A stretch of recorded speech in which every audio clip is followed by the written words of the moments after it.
Hey guys, welcome back to our channel. My name is April. My name is that dude. That dude Dell. That dude Dell. What's happening, We y'all? are the Yarbros.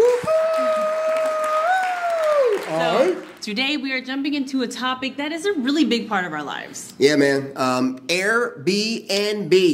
We have a lot of experience using Airbnbs, and most of them are awesome, great, fantastic experiences, right? Yes, let's say like a 92% are really good experiences. A lot of gold, a lot of silver, a couple of diamonds, you know what I'm saying? But we also get a couple of lumps of coal masquerading like they got diamonds in them. Yeah, some of these Airbnb situations can get real bad real quick. Today we are talking about Airbnb nightmares.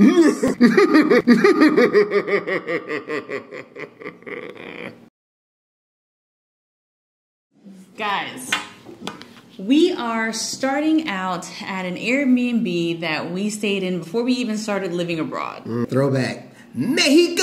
Valladolid! Here we come! Look, we're backpacking through Mexico. We go through, what's that, Cancun City, Merida, then we hit Valladolid. In Valladolid, we wanted to do something adventurous because this is a Mayan, right next to like Mayan country. So we decided we're going to stay in the jungle. Yeah, we decided that we wanted to book something special. Found a listing for staying in the Mayan Village. Yeah. Thought, hey, why not? There's excellent reviews. There's plenty of them. And it looks like a really cool experience. So the guy's name was Alan.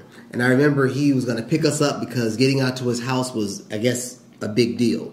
Well, difficult. And it was. So he picked us up, and as we're going out to his house, darkness falls, y'all. The evening is rolling in.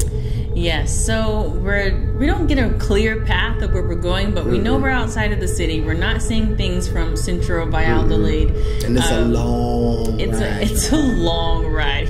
So anyway, we get to his house, and it wasn't what I expected to see. The pictures didn't match the home on the outside, so I had a little trepidation inside of my heart. I was like, oh, here we go. Then we go inside of his house, and we have to go through his main house to go to the corridor to lead up to the bedroom that's upstairs. So we get up there, and the bathroom is a horror story all of its own. I knew that I wasn't going to be showering. So the room, right? Our suite. So we open it up, and it's a pretty decent sized suite. It was a beautiful suite too. Yeah. Very well furnished. But there was like a thick layer of dust on everything. You could see and smell. I don't know if you know what dust smell like, but you could smell it up in here. And it was, the aroma was everywhere. So we raised the windows and tried to air that room out. We said, all right, we'll deal with it. But then, I remember nighttime was coming and April saw a big hairy something over in the corner. Yeah, spiders abound in this Airbnb. This was a big ass spider, y'all. This spider was not regular, and he wasn't not afraid of us. I was like, oh, I'm about to kill you. And I went to go kill him, and he slowly walked away. He didn't run away or nothing. He just walked away and disappeared. That freaked me, y'all. We were just trying to get situated in this space. Like I can usually adapt in most situations. I can sleep in most circumstances.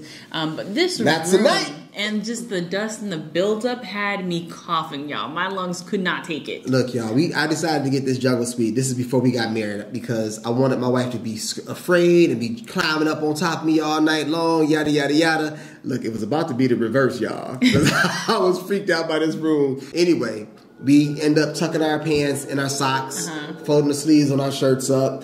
I remember you put on a hat, and we just really wrapped all the way up, y'all. Couldn't breathe, right? You couldn't breathe in there without coughing. Yeah. And right around 1:30, 2 o'clock in the morning, some hellhounds came right outside of our door and started killing one another. Yeah, our host, he owns like 1 or 2 dogs, but he was also hosting his neighbor's dogs at the time. I don't know what or care. But all I know is we're the only people on this floor. He didn't have them down there with him. Talking about some guard dogs. Who they guarding? Anyway, going at it, y'all. I'm talking like bloody hounds killing each other. I mean, they were going at it. So anyway, I eventually ended up manning up, going out there, quieted them down, breaking up the fight. And no sooner than I closed the door, they back at it again. It was just a situation of where there was just no way you were going to find peace. You weren't going to find sleep. The room stank like dust. There's massive spiders hanging out in the room that are not afraid of humans, which probably mean they like blood. You know what I'm saying? There must be some blood-sucking spiders. The bathroom is not usable for Rondell. And there's some hounds killing each other outside our door all night long. Yeah, morning came, no sleep. This guy got no sleep, and I went straight downstairs like, bruh, let me holler at you for a minute. I'm gonna need my money back, and could you please take us to town like now? And he was like, what's wrong? What's wrong? I was like, bruh, did you not hear that stuff that went down last night? Oh, you should have come and got me. Oh, I should have walked around the dogs that were killing each other, down the stairs to come get you to break up a fight with some bloodhounds that you locked on our floor. Bruh, anyway. Got the money back, but he decided I'm not being nasty to this guy. So he's like, hey, how about some, I got some brownies. You want some Mexican? He was still being pretty cordial. Mexican cocoa. I was like, all right, man, I'll take some Mexican cocoa. I love to try new things. Never tried it before. But why? He started picking all this cat fur off of the brownies that's sitting on top of his... It wasn't brownies. It was banana nut bread. Picking all this fur off of all these cats are always getting up here. I'm like, excuse me, Alan, you can say that, bruh. No. That's the main reason, like, you gotta be very careful about whose food you eat at a potluck. That's straight. Like, I ain't eat nobody's food but my own. Like, if you got pets, I'm good on that. So that's number 1, y'all. Mexico Valladolid, Alan. We will never forget that place. This story takes us to one of our favorite places, in an Airbnb in Bali. Ooh, you guys, we had such a great time in Bali. The way they have their homes set up is like compound style. Like you go behind a gate and then there'll be a lot of different houses. This is in the city of Ubud. And beautiful city. If you've never been there, you gotta go check it out. You will have a great time. It's the artistic center. But they live a little bit differently in Bali, y'all. They do. And I have to mention when we went, it was between January and February, which was very hot, humid, and rainy. Rainy season. So the way they build houses, you guys, is they have vents on homes. In other words, when you get to your little, well, first we stayed at a bad villa before we came down to the city outside of Ubud. But we wanted to experience a different part of Bali, a more bustling part of Ubud. We are some weirdos. We're weirdos. We left this bad behind spot to go stay humbly inside of this little kind of village family-ran compound. Yeah. So we get there, and y'all, one moment.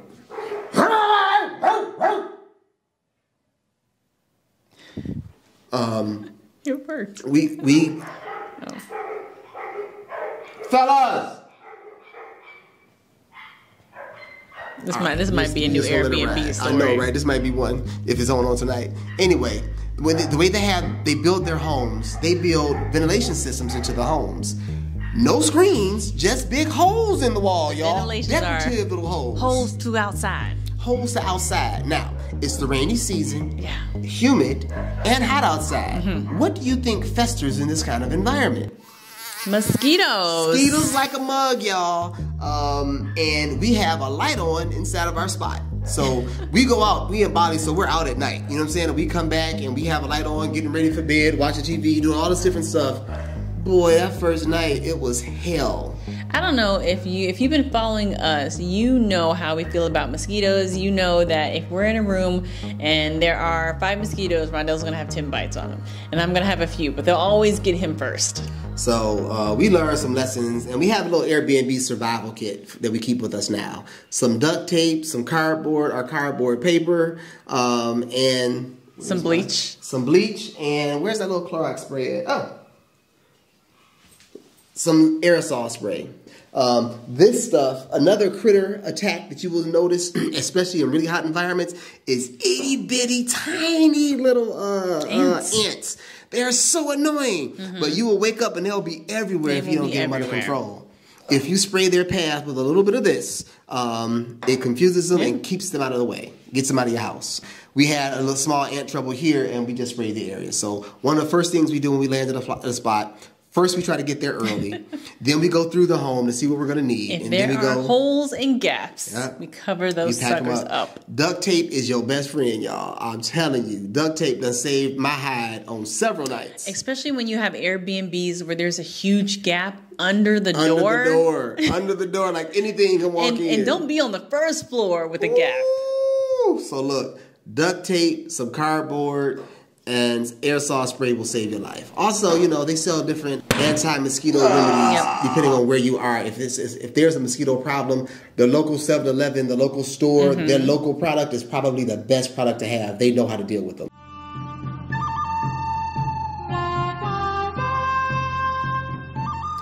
Our last tale tonight, boys and girls, took place right here in Ecuador. We stayed in a place that seemed roachy, but we didn't see any critters anywhere for 3 whole days. So we figured it was okay. I'm out in the kitchen early one morning making me a little sandwich. I like sandwiches while I'm working. And I don't like black countertops because they seem reflective and I always think I see something. And I thought I saw something. I studied the countertop, didn't see anything. Kept it going, made my sandwich. As I closed the refrigerator door and turned back to my sandwich, I saw him, a red Rover, standing between me and my sandwich. Instincts took over, y'all. I pounced on that sucker with my hand because I didn't have nothing else. I just smashed him. I have not eaten with this hand since that day. We're on a trail to 50,000 subscribers. So share the video, comment, like, and subscribe. And watch these mugs, por favor, so we can get into that algorithm, man. We appreciate you guys, love you guys, and appreciate you guys sharing our content. 50K, 50K, 50K, and beyond. Thank y'all.